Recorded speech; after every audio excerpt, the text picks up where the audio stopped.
channel, do subscribe it and make sure to hit the bell icon so that you would not miss any of my upcoming videos. Hello dear students, welcome back to the third part of language of chemistry. So आज हमारा topic होने वाला है conditions necessary for chemical reactions. इससे पहले हम लोग characteristics पढ़े थे, तो उसमें और इस टॉपिक में कंफ्यूज नहीं होना है. वो कैरेक्टरिस्टिक्स था, प्रॉपर्टीज था, ये है कंडीशंस. कैसा कैसा कंडीशन के अंदर में केमिकल रिएक्शन होता है. So now without wasting any time let's get started with the video. So the first condition जो आप लोगों को दिखता होगा, यहाँ पर बहुत सारा कंडीशन है. पहला कंडीशन है क्लोज कॉन्टैक्ट.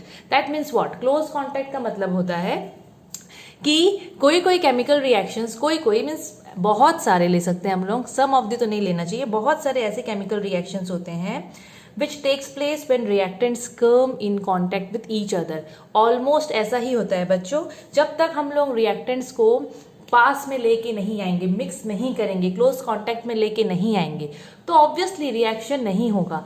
बिकॉज जब रिएक्शन होता है ना, तो ये 2 या 3 जितने भी हम रिएक्टेंट्स लेते हैं, वो लोग अपने एटम्स को रीअरेंज करते हैं, ठीक है, एक दूसरे के साथ लाइक रिएक्ट करते हैं, तो जाके हमको प्रोडक्ट्स मिलता है. सो केमिकल रिएक्शन कब तक, मीन्स कोई भी केमिकल रिएक्शन जब तक हम लोग रिएक्टेंट्स को क्लोज कांटेक्ट में नहीं लाएंगे, वहाँ रिएक्शन होगा नहीं. तो यहाँ पे एग्जांपल है सोडियम इन वाटर का दिया है.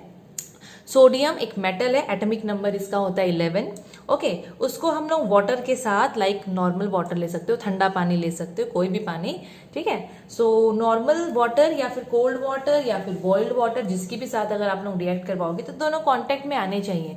दोनों कांटेक्ट में आएगा तो ही जाके आगे रिएक्शन होगा. Okay, so sodium and water को जब तक कांटेक्ट में लेके नहीं आएंगे, they will not react together to give sodium hydroxide and hydrogen gas. तो जब हम लोग इनको क्लोज कांटेक्ट में लाते हैं तो हम लोगों को मिलेगा NaOH. NaOH is called sodium hydroxide. इसका एक और नाम है caustic soda, CaUSTIC, caustic soda, SODA soda. Okay, और साथ में हाइड्रोजन गैस निकलता है. अच्छा, मैं एक चीज बता दूं आप लोगों को. ये जो सोडियम है ना, ये बहुत ही डेंजर मेटल होता है. कैसे? सोडियम को पानी के साथ कांटेक्ट में ना नहीं लाना चाहिए, बिकॉज जैसे ही ये पानी के साथ कांटेक्ट में आता है, इट कैचेस फायर. ये फायर कैच कर लेता है और एकदम एक्सप्लोजिव रिएक्शन होता है, एक्सोथर्मिक रिएक्शन होता है. आप लोग एक काम कर सकते हो, देखो ये तो हम लोग का करना पॉसिबल नहीं है. आप लोग यूट्यूब में ना इसके बहुत सारे वीडियोस अवेलेबल है, reaction of sodium with water. तो आप लोग एक बार वो उसको चेकआउट कर लीजिए, ठीक है, इसको देखिएगा तो आप लोग समझ जाओगे. ओके, सेकेंड जो है वो है सोल्यूशन.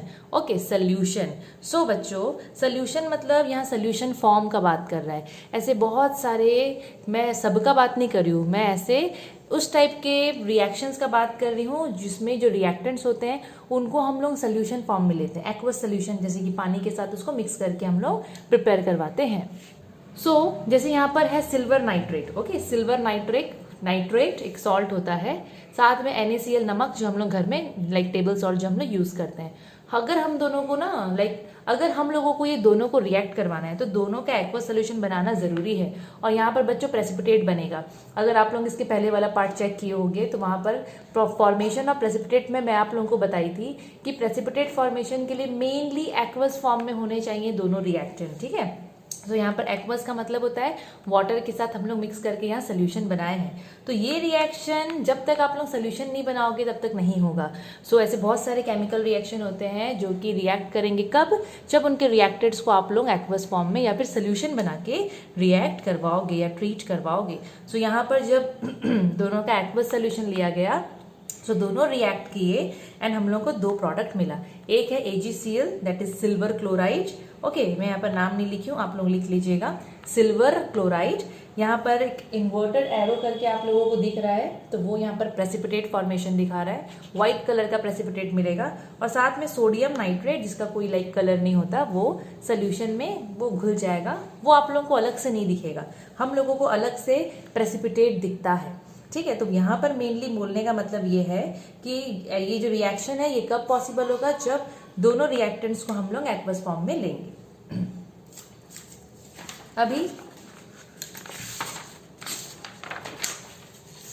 अभी देखो बच्चों, जो नेक्स्ट कंडीशन है दैट इज हीट. अभी कुछ कुछ ऐसे केमिकल रिएक्शंस होते हैं जिनको जब तक आप हीट नहीं करोगे वो आगे बढ़ेगा नहीं। यस, आप लोग ये वाला एग्जांपल को देखो तो ये आप लोग पहले भी देख चुके हो एंडोथर्मिक रिएक्शन में, है ना। मैं आप लोगों को बोली थी कैल्शियम कार्बोनेट लाइमस्टोन का मार्बल का कॉम्पोजिशन होता है, मार्बल में यही पाया जाता है, हम लोग जो चौक यूज करते हैं यही पाया जाता है, ठीक है। तो जब तक हम लोग इसको हीट नहीं करेंगे तब तक ये दो चीज नहीं देगा।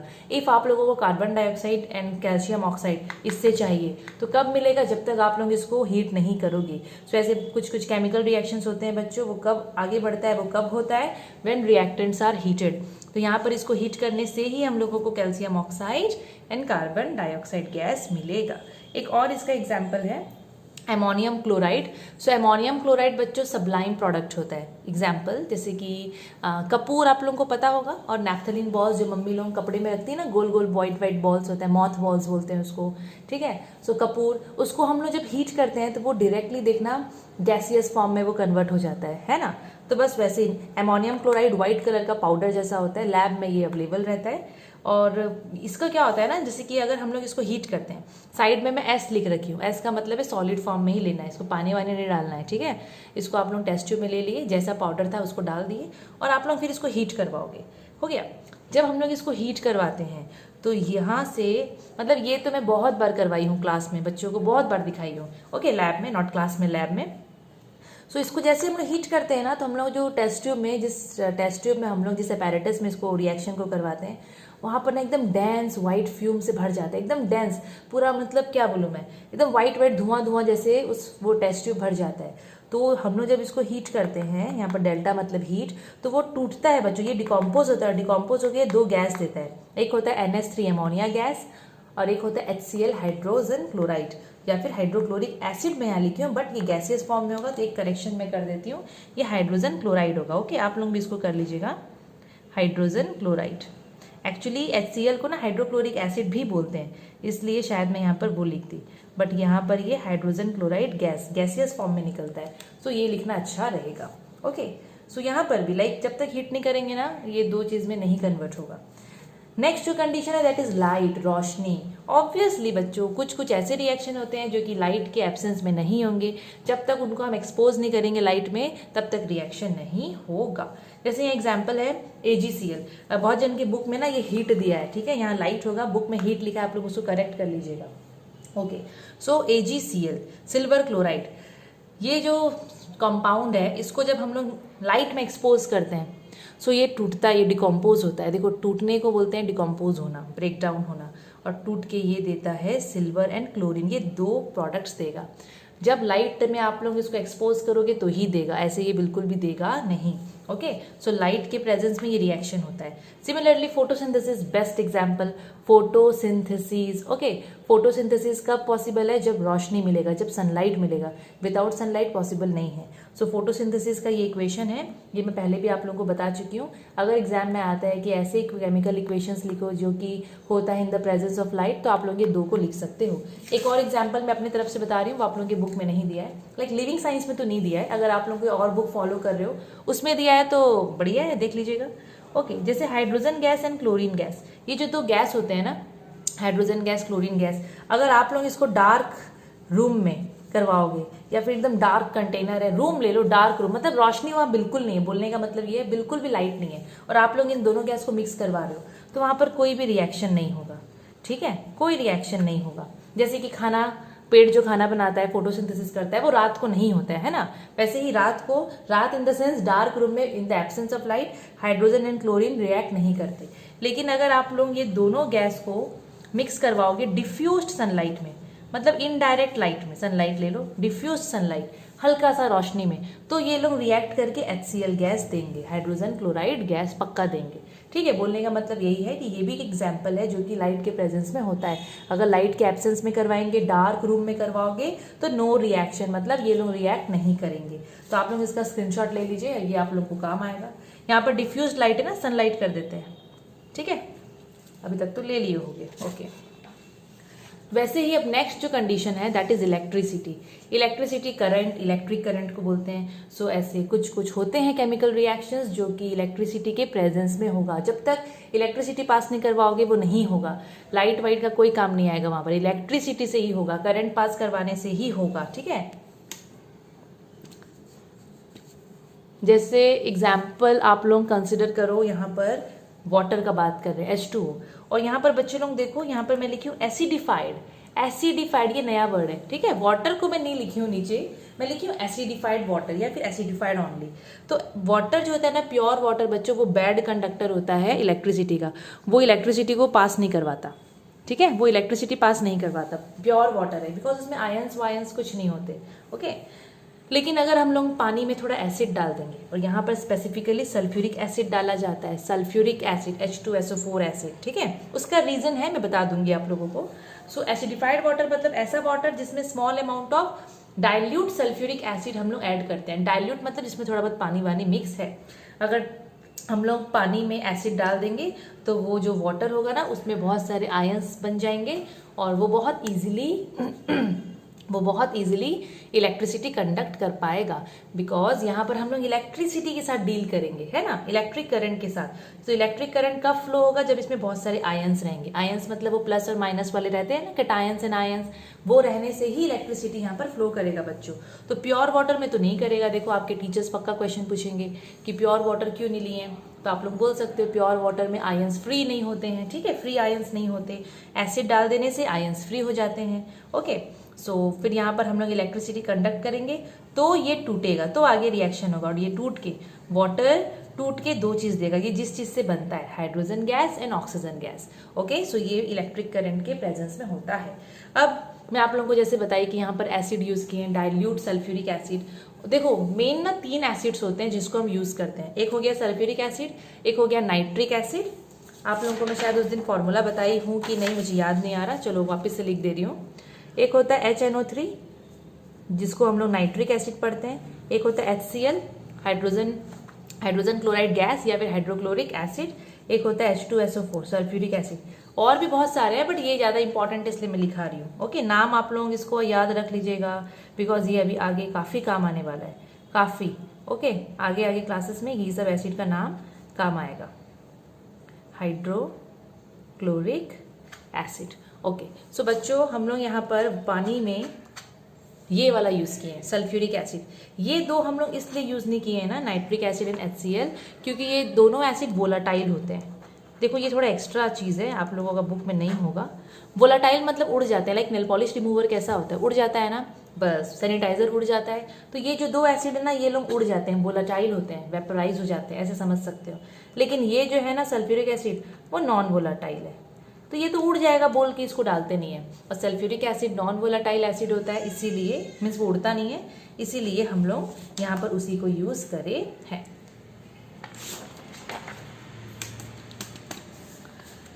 अभी जो नेक्स्ट है वो है प्रेशर। प्रेशर का मतलब दबाव, ओके। सो कुछ ऐसे रिएक्शंस होते हैं बच्चों जो कि कब होगा, जब रिएक्टेंट्स को हम लोग हाई प्रेशर देंगे, ओके। लाइक यहाँ पर ये नाइट्रोजन एंड हाइड्रोजन गैस है, ये दोनों को मुझे रिएक्ट करवाना है ताकि I will get ammonia, okay. NH3 is ammonia gas. लेकिन देखो इसमें और भी अलग अलग कंडीशन है कि इसको हीट करना पड़ता है, वो अलग अलग है, बट मैं यहाँ पर प्रेशर का बात कर रही हूँ। तो ये जो दोनों गैस है ना, जब तक हम लोग इसको सब्जेक्टेड टू हाई प्रेशर नहीं करेंगे, जब तक इनको प्रेशर नहीं दिया जाएगा, ये लोग रिएक्ट नहीं करेंगे, ओके। सो एग्जाम्पल आएगा तो आप लोग ये लिख सकते हो कि some reactions takes place when reactants are subjected to high pressure, जब उनको हाई प्रेशर दिया जाता है तो ये अमोनिया का फॉर्मेशन वैसे ही होता है।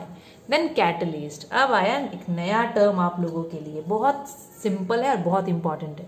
देखो बच्चों कैटलिस्ट क्या होता है? कैटलिस्ट एक ऐसा सब्सटेंस होता है, ठीक है, वो लोहा भी हो सकता है ना, और भी बहुत सारी चीज हो सकते हैं, जो कि एक नॉर्मल सा केमिकल रिएक्शन का स्पीड को बदल सकता है, ओके। सपोज एक रिएक्शन हो रहा है, दो चीज मिलके रिएक्ट कर रहे हैं और प्रोडक्ट दे रहे हैं, और वो लोग एकदम ऐसे ही जैसे होता है स्पीड उनका वैसे ही चल रहा था वो रिएक्शन। आप लोग वहां पर अगर कैटलिस्ट को डाल दिए तो वो रिएक्शन का स्पीड में चेंजेस आ जाएगा, या तो बढ़ जाएगा या फिर वो कम हो जाएगा, ओके। सो कैटलिस्ट एक ऐसा सब्सटेंस है जो कि केमिकल रिएक्शन का स्पीड को चेंज करता है। बहुत जन के बुक में ना चेंज के जगह में बच्चों अल्टर दिया है, इसका मतलब वही है, चेंज कर देता है, या तो बढ़ा देगा या फिर घटा देगा। अब बहुत बच्चों की बुक में लाइक हो सकता है कि कैटलिस्ट में लिखा होगा कि कैटलिस्ट वो सब्सटेंस है which increases the speed of the reaction, तो यहाँ पर आप लोग चेंज लिखना, वो इंक्रीज भी कर सकता है, डिक्रीज भी कर सकता है, क्योंकि ना कैटलिस्ट दो टाइप के होते हैं, पॉजिटिव और नेगेटिव, ठीक है। एक बढ़ाता है स्पीड, एक घटाता है। और कैटलिस्ट खुद पार्टिसिपेट नहीं करता केमिकल रिएक्शन में, वो बस जाएगा मेहमान बन के वहाँ खड़ा रहेगा और उसके प्रेजेंस में स्पीड जल्दी भी हो सकता है रिएक्शन का और धीरे भी हो सकता है, लेकिन वो खुद जाके रिएक्ट नहीं करता है। आप लोगों को ये भी याद रखना है, ये जो लाइन है वो याद रखना है।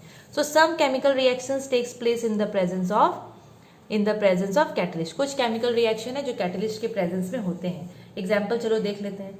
यहाँ पर SO2 सल्फर डाइऑक्साइड गैस जो कि फैक्ट्री से निकलता है ना, और कोयला से भी निकलता है बिकॉज कोयला में सल्फर होता है, ठीक है ना, निकलता है। कार्बन डाइऑक्साइड, मोनोऑक्साइड, ये सब निकलते रहते हैं फैक्ट्री से। ये हार्मफुल गैस है।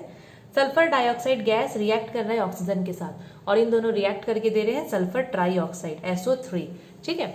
अच्छा, यहाँ पर गैस लिखी हूँ, यहाँ पर गैस लिखी हूँ, यहाँ पर गैस लिखी हूँ। G मतलब गैस, ये भी गैस है, ये भी गैस है और ये लोग मिलके भी गैस दे रहे हैं। अभी यहाँ पर देखो, ये सब रिएक्शन आराम से हो रहे थे। यहाँ पर मैं एरो के ऊपर में लिखी हूँ PT का मतलब प्लैटिनम, देखो साइड में लिख दी हूँ मैं, और V2O5 या तो प्लैटिनम लेके आएंगे या फिर V2O5 वेनेडियम पेंटॉक्साइड, ये दोनों में से कोई भी एक को अगर आप लोग ये रिएक्शन में डाल दोगे तो यहाँ पर रिएक्शन का स्पीड बढ़ जाएगा। क्यों? क्योंकि ये कैटलिस्ट है। कैटलिस्ट यहाँ पर आके इसका स्पीड को, यहाँ पर ये स्पीड को बढ़ा रहा है, ठीक है। सो कैटलिस्ट को बच्चों हम लोग हमेशा ना ये एरो के ऊपर लिखते हैं। एक और चीज़ जैसे कि मैं आप लोगों को कहाँ बताई थी, जस्ट वेट, हाँ यहाँ देखो एक बार, ये कैल्शियम कार्बोनेट को हम लोग हीट कर रहे थे तो हम लोग ये एरो के ऊपर डेल्टा दिए, तो एरो के ऊपर में ही हम लोग सब चीज़ मेंशन करेंगे। हीट कर रहे हो तो एरो के ऊपर, अगर आप लोग कुछ टेम्परेचर मेंशन करना है कि इसको इतना इतना डिग्री में हम लोग हीट कर रहे हैं, इतना टेम्परेचर है, उसको भी एरो में ही लिखते हैं, एरो के ऊपर या फिर नीचे। और यहाँ पर जब मैं प्रेशर का बात की, अगर मैं यहाँ पर प्रॉपरली मेंशन करती कितना प्रेशर देना है हम लोगों को, वो प्रेशर को भी हम लोग एरो के या तो ऊपर लिखते हैं, अगर अकेला प्रेशर लिख रहे हो तो खाली ऊपर लिख देते हैं, अगर 2-3 चीज़ को मेंशन कर रहे हो तो उसको ऊपर नीचे एडजस्ट करते हैं। वैसे यहाँ पर कैटलिस्ट को हम लोग कहाँ मेंशन किए हैं, एरो के ऊपर, ठीक है। वैसे एक तो और एग्जाम्पल है पोटेशियम क्लोरेट KClO3, उसको हम लोग हीट कर रहे थे और वो हम लोगों को तोड़ के दे रहा था like KCl and oxygen gas.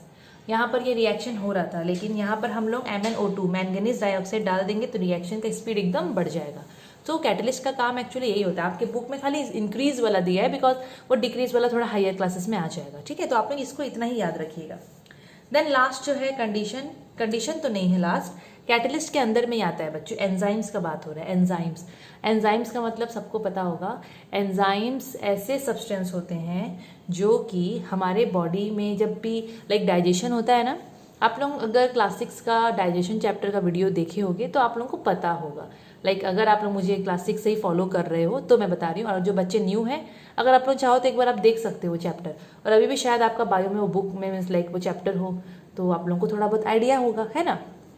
सो बच्चों यहाँ पर एंजाइम्स एक टाइप का कैटलिस्ट ही होता है, वो हमारे बॉडी में काम आता है, ठीक है। और हम लोगों का बॉडी में जब खाना डाइजेस्ट होता है ना, उस समय बहुत सारे एंजाइम्स लोग काम करते हैं, बहुत सारे एंजाइम्स लोग, जैसे कि हम लोग जो फैट्स, हमारे बॉडी में जो फैट्स रहता है वो टूटता है, ठीक है। अब डाइजेस्ट हो रहा है मतलब क्या, वो लोग टूटेंगे और टूट के वो लोग 2-3 चीज़ देते हैं, तो उनको तोड़ने के लिए भी एक तो एंजाइम, एक तो सब्सटेंस रहता है, वो आता है, उसके प्रेजेंस में ये टूट जाता है, ठीक है। प्रोटीन को तोड़ने के लिए भी एक तो एंजाइम चाहिए, एक एंजाइम, वो एंजाइम आएगा तो प्रोटीन टूट के 2-3 चीज़ देगा, ठीक है। हम लोग का जो सलाइवा होता है, थूक जो होता है, उसमें भी एक तो एंजाइम होता है जिसका नाम होता है amylase, LASE, okay, AMYLASE, amylase. मैं वापस लिख दे रही हूँ, ओके। सो सलाइवा में ये एंजाइम रहता है एमाइलेज, सो इसका भी काम अपना रहता है, ठीक है ना।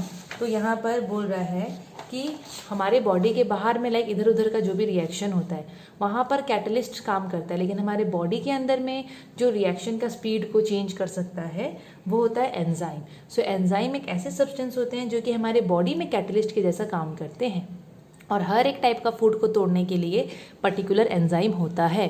जैसे हर ताला का अपना चाबी होता है, वैसे ही हर एक फूड को तोड़ने के लिए पर्टिकुलर एंजाइम होता है। एक एग्जांपल मैं आप लोगों को दे रही हूँ। अभी हम लोग जो चावल खाते हैं बच्चों, ठीक है, राइस, बॉइल्ड राइस, उसमें क्या होता है, स्टार्च होता है ना। हम लोग जब उसको थोड़ा सा अगर खाएंगे, टेस्ट करेंगे, तो वो हम लोग को हल्का सा मीठा लगता है।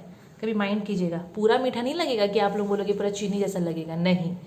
स्टार्च हल्का सा, मतलब वो जो राइस होता है उसमें स्टार्च होता है, वो हल्का सा मीठा लगता है। क्यों?